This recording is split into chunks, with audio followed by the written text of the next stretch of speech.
Hello everyone, welcome to the Redmen TV. Liverpool take on Arsenal for the third time this season to mix things up because we're so bored of talking about each other. I thought I'd get a man who never runs out of things to say.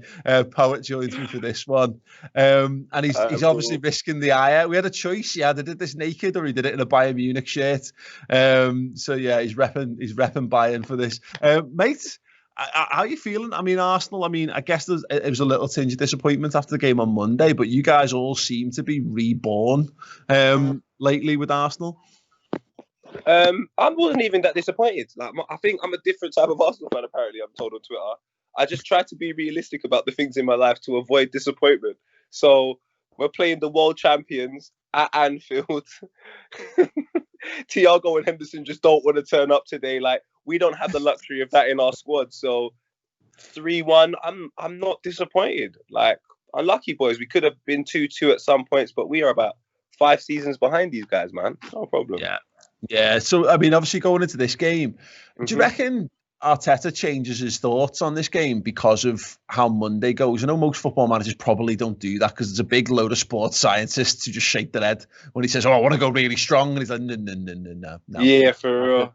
But do you reckon because of that, because of just wanting to get the positivity back, and also, it's nice winning trophies, isn't it? Do you reckon he does go a little bit harder for this game than maybe he would have done?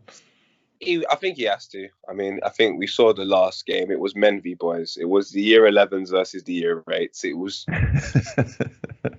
was an incredible watch for me because it made me see how far Arsenal are behind. But you just got to take a look at what Leeds done at the start of the season. And I'm not saying, base it on that. It was a whole different scenario. But you got to go for it. They are the best team in the world. You can't be don't try and be too smart with it. It has to be a little bit chaotic. It has to be, because this side, once they get the ball, good luck. Yeah. Good luck when Liverpool get the ball. Who knows where they're going to score from? Robertson, Salah. Bruv, you got to go for it. I don't even know what that means in footballing terms, but I just know sitting back and saying, don't worry, we'll receive the ball. David Luiz 2 yards off our goalkeeper. Why would you invite pressure from this high pressing team? And that's what it felt like, didn't it?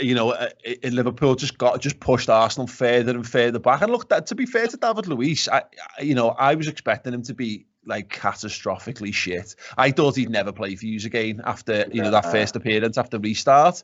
But he's had the new contract. He's been all right, hasn't he? To be fair, and you trust him with the ball, but you're right. It's early doors, I think, for you. It's brown trousers time when they're playing the ball out to Tierney, who's having to stand up, inside the corner flag in the final 10 minutes of the game. What do you reckon? Just go a bit more. Go a bit harder, go a bit more direct.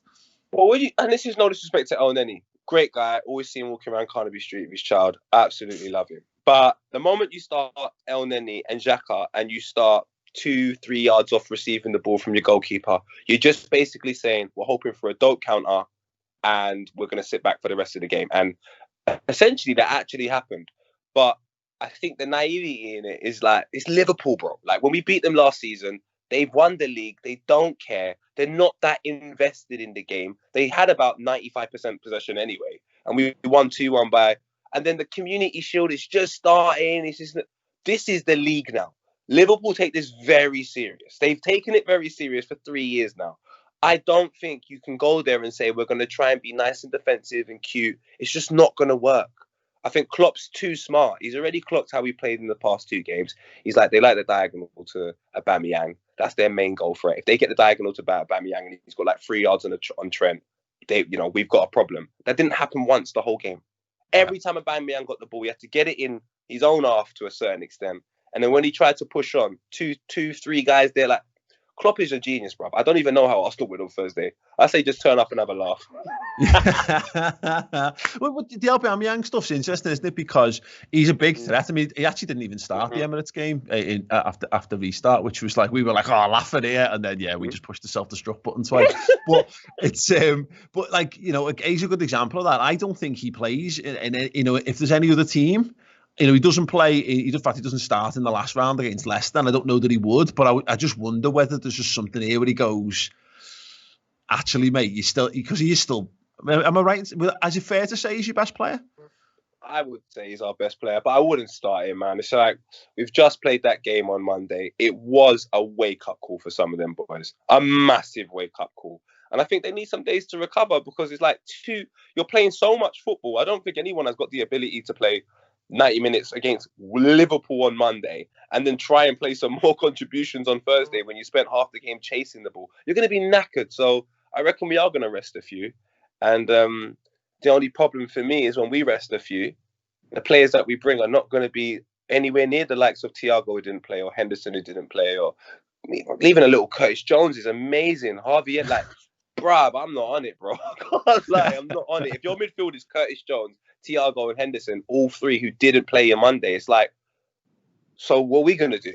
Yeah, it is an interesting one. I mean, let's just talk about the positives of Arsenal, though, mate, because I don't want you to fall into the dark pit of depression. You started off I'm realistic. I like to see the positives and blah blah blah blah blah, and then But I want to talk about Saka because he doesn't play on Monday. I think he is absolutely class, mate, and he's one of those where I can't see how he doesn't start this game.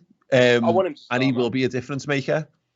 He can carry the ball from one end to the other field, like from our end to Liverpool's end very, very quickly. And I think the transitions is just kind of where you've got a hope to beat Liverpool. I saw Leeds United do some incredible transitions, like the Calvin Phillips ball to Jack Harrison on the left-hand side. It's just sharp, incisive. You know what you're doing, you attack.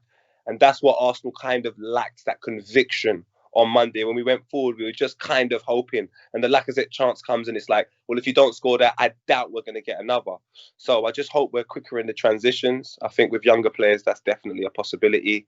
I don't see how Xhaka and El Neni helped us in transitions. I don't see that. I don't see how Maitland-Niles would have helped us that much in transitions because he's so defensive. So I think, man, on Thursday, it's a cup game. You got to go for it. Play the Sakas. I would even play like a Willock. He's very good in transitions. He can carry the ball extremely well. And we're going to need players that can carry the ball against Liverpool because they are just so good. Well, there's actually, you've named one, and I was going to ask you about Willock's the first one, and then Katie is the second one. Start with Willock then. I mean, I know next to nothing about these lads. Start with Willock. What's he like? Well, Willock, for example, young boy, he scored against Anfield last season. I wasn't too fond of him. It was Tigo that said, no, watch him. The boy has got some qualities that we haven't got at the team. And one of these biggest qualities, I think, probably the reasons why we want to go and sign some attacking players in the middle of the park is his ability to carry the ball. When he's dribbling, I feel very comfortable with him dribbling and carrying the ball forward. He'll have a shot. He's very attack-minded. He thinks forward. Those are really important players for you to have at the club. Saka, the same. He's playing like a 23-year-old and he's 18 years old. Very confident in him. So obviously when Arsenal compare themselves to Liverpool, or most people, it is going to be down. That's why I'm wearing a Bayern Munich top. But Arsenal on a whole, our manager's got jet black hair. He's 38. Like, I'm feeling really good about the future. He uses the same hair products as me. Like, I'm up for this. We could go to watch the same movies, and I could sit down and have a conversation with him. But you're both ageless, mate. That's the thing. Yeah. We got jet black hair together. We're in our 30s. I'm feeling good, mate. So I like a bit of Mikel Arteta. I really do like him. I love the Arsenal side, but Thursday will be education again. Yeah, I mean, Eddie and Katie is probably going to, I guess he'll probably start up front. Nelson as well. Know, these are young lads. Arsenal have got this great tradition of bringing through young lads, but the quality's dropped off. But it does feel like Arteta's got a lot of faith in these lads. I think the quality dropped off a little bit, but also with footballers, it's very, very testing times. They're humans. So it's like at 18, 19 years old, you have to make sure you've got the right gaffer who's taking care of you outside of football as well as inside football. That's why I think I would love if Klopp was my manager and I'm 16, 17 years old. Like, the respect he has of everybody in that whole club, you would feel so privileged to be a part of it. And I think that's what Arteta is trying to develop at Arsenal, where the youngsters have such a huge respect for him because Aubameyang has a huge respect for him, which means that changes the way you even play for the club. And I think that didn't happen under Unai Emery for obvious reasons. He put a B in evening. And before that, like, people weren't too confident with Wenger. So I think just little things like the culture of the club and is changing a little bit and going back to what it used to be. So the younger players, I think, are going to be, they're going to benefit from that than they would have done in that little weird, awkward period. Like the Martinellis are going to benefit from that. You know what I'm saying? He's another really exciting young player. So Saliba, we've got a few. Yeah, well, the future definitely looks bright, and I think that's the one thing for me. And again, for Arsenal, it will have felt a bit like a setback on Monday and what have you. I mean, using the lads on Arsenal Fan TV as a barometer is not always the most sensible way to judge the emotions around the game. No. Bless them, and I love them. I love them all. I love they're all great. They're all great fellas. But yeah, it's a building process for Arsenal that I can see. Then I look at like the struggles that Chelsea are having already, and you look at the troubles that Manchester United are having. Arsenal, for me, I think with Arteta there, I think it's clear they've got the right man, and they've actually got a man I think yous are all bought into. For what for a variety of reasons, and this is what Liverpool did with Klopp, is they just went. It took the pressure off, and he had the pressure off himself. I just go, no, this is a building process. It's going to take time. And again, when you look at the likes, as you say, you've got the likes of Saka in there, who's potential leading light in the Premier League. I guess there's just got to be a time where Arsenal fans have melted down a bit too much too soon. I can't see it happening, but you've got to make sure that it doesn't happen when you have a few bumps in the road. But I think the reasons why it's not going to happen this time is because, I don't know, sometimes I look at football like a manager and I'm like, well, there's loads of there's managers, isn't it? Like, as a manager, your responsibility can't just be pick the 11 and create a nice little environment in the change room. Like, management is very, very important, even down to the way the fans look at the club. If it's not managed correctly, we will be upset. So if you take a look at the way Wenger managed the club in his latter stage, of course we're going to be upset and have a meltdown. We don't have any confidence in the person that is speaking when Sky Sports so how did the game go. Same thing happened with Unai Emery. I heard being evening far too many times for me to believe him. So I don't expect the players to have any faith in him. Like, let's just be honest, we're not too dissimilar. Like, some of the players like the same music I like and we're into the similar things. So we will react to similar things. So I know if they're in the changing room and he says good evening, do I think some of the players in the changing room are going to knock each other and have a laugh? Of course. Is that going to have a bearing effect on your respect to that person and so on and so forth? Of course. Alex didn't put a B in evening. Like, the results of how to be great are in the world. We can see it. So with Arteta, I don't believe we're going to have them problems, because when he talks with conviction. When we lost to Man City, he said, this is why I didn't want to play David Luiz. That's how I felt. So I'm like, you know what, bro?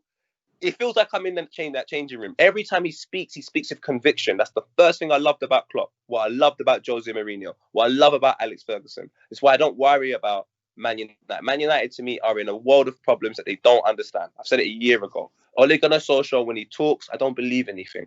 Klopp, when he talks, I will play for Liverpool. I would do anything you want, Klopp. I'll do it.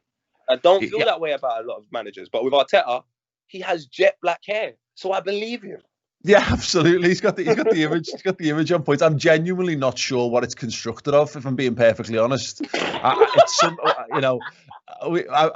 did kind of hypothesize that it's made of the same thing that the T1000 from Terminator 2 is made of, because it does look like, if he wants it to be rock hard, it's rock hard. I mean, you are showing your age, my friend.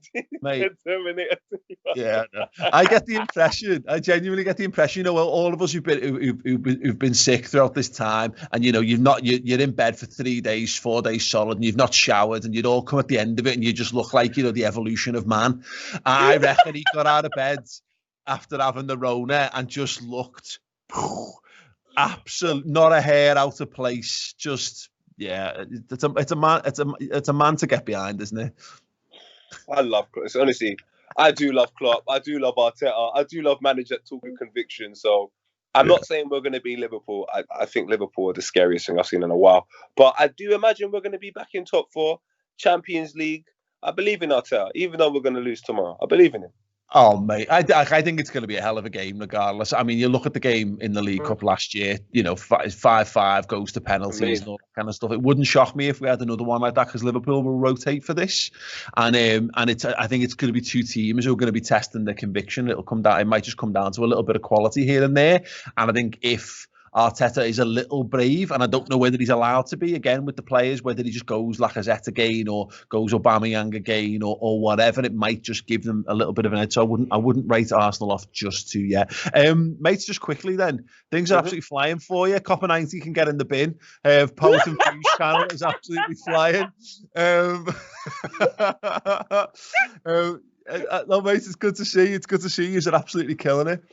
Thank you so much, man. It was a difficult. I'll tell you what, when you first come out, it's very difficult because you've just had this mechanic behind you, and you begin to realize how much more work you have to do.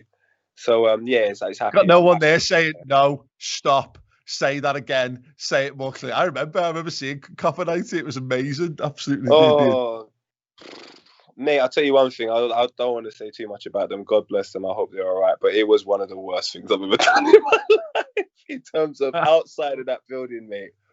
Because I can see how people in that commercial world go mentally ill. I can definitely see it, bruv. Like, it was the worst conditions to work under. So I'm so happy I'm free. Was in Qatar the other day doing some Poem Vuj work, met up with the Redmen. Like, now we've got a relationship based upon the work that we both do. And that's why I'm happy. And I just feel like I would never have had them opportunities in that building otherwise to even do this. So yeah, man.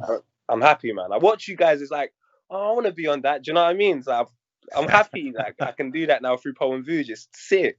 Yeah, absolutely. Well, listen, everyone, make sure, if you haven't done so already, and I'm sure most people watching will have done, but do go and subscribe to Poet and Views channel. Keep them going. They smashed through 100k like it was nothing. Like it was nothing.